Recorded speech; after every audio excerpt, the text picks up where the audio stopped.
You've seen some big lowriders, but until now, you haven't seen this. As far as I know, this is the only lowrider big rig around.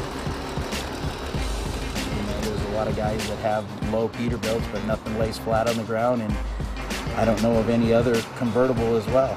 Basically, the craziest lowrider truck you'll ever see. There is, as far as we know, nothing around that even comes close to it.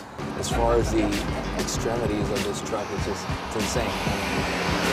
Totally hand-done suspension, it slams to the ground. You can drag, lay sparks, 30 feet long.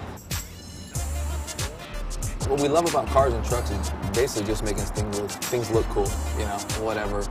If we want to raise it up, we make them high, we make them low, and just have a good time with it. Trucks have always been what I call 10 years behind a hot rod.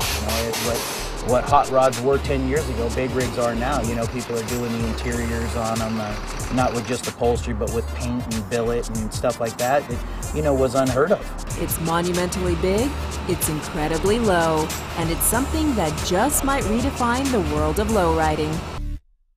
Here at The Low Life, we're deep into the heart of the lowriding culture, counterculture, and everything else in between.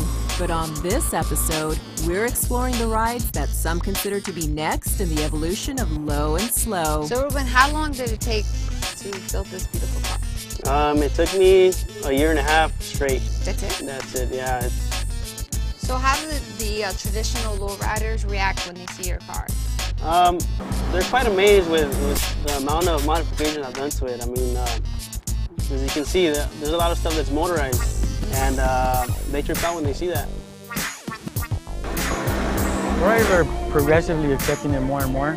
We're starting to see more SUVs and more imports, and not just at a street level, competing at a show level with completely restored new vehicles. I think they're accepting it more and more.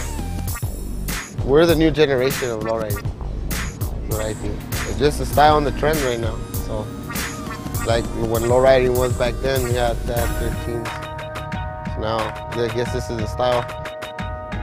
When the traditional lowriders see these cars, they just think that there used to be little wheels on these type of old style cars, but now we're going with the big wheel with the same kind of paint. They say I need to put my car on smaller wheels, but it's just not my style.